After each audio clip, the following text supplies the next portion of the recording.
Ladies and gentlemen, a tumultuous round of applause for Aspen.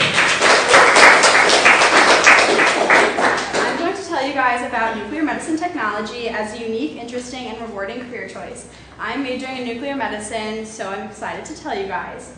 First, I'm going to talk about the process with each patient and the drugs involved with becoming a nuclear medicine technologist, and kind of how to handle those where it's safe because they are radioactive.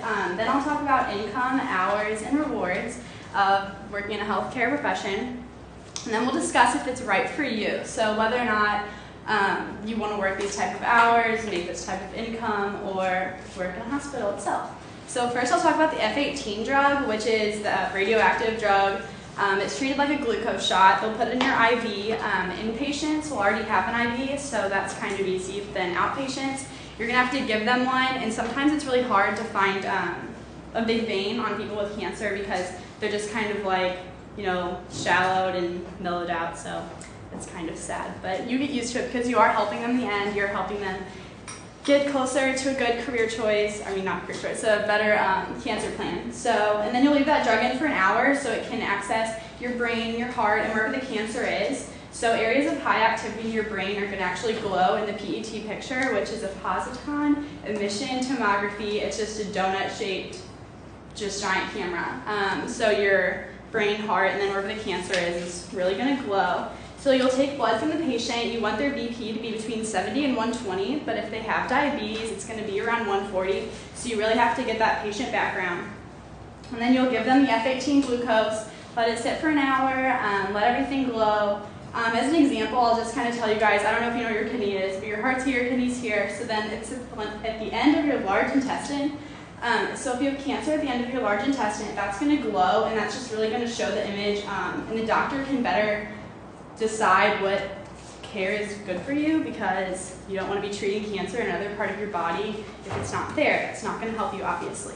Your ideal patient is going to be between 20 and 50 years old. They're not going to be too excited to be there just because they do have cancer, and it's a really sad time. Most family members want to wait with them, but while the process is happening, they're actually radioactive, so you cannot be around your family.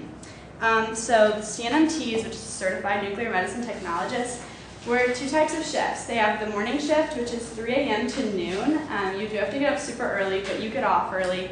You're going to be the person making the F-18 drug, which is really fun and cool, and you get a lot of training. So people that work with the radioactive drug have no more of a chance of actually getting cancer after working in the industry. And then the hospital shift is just 9 to 5, working with the patients, administering the drug, and making sure they understand what's happening with the process.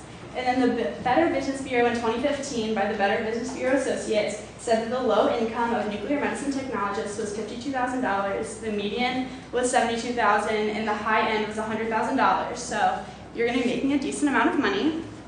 So now that we've talked about income and what the patient looks like, I'm going to discuss whether or not it's right for you.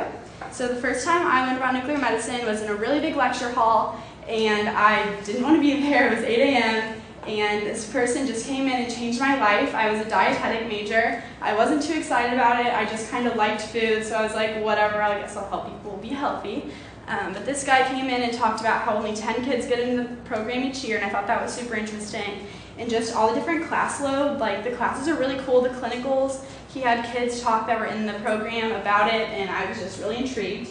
And so if you like the following things, you could possibly become a nuclear medicine technologist. So if you like options, because you can go to med school after, it is a med school route career choice, and then you go to chiropractic school, which is a doctor, but not as much. That's what I'm doing, so it just takes 3 years right after.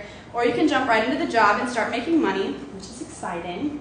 And then if you want a family, because both shifts work around the time schedule of kids' schools, in the money restraints, you won't have too many problems just because with that income you can be able to raise a family. And then if you like helping people, just because any job in the healthcare profession is really great because you're helping cancer patients just get one step closer to a happier life. And that's just something I couldn't turn down, like knowing I'm helping someone that's like not that happy to be there and just getting them one step closer to a happier life. So now that I've explained patient care, the drugs involved, what the ideal patient's going to look like, your income, hours, and rewards, and then whether or not it's right for you, I hope you learned something and will consider nuclear medicine as a career. Thanks.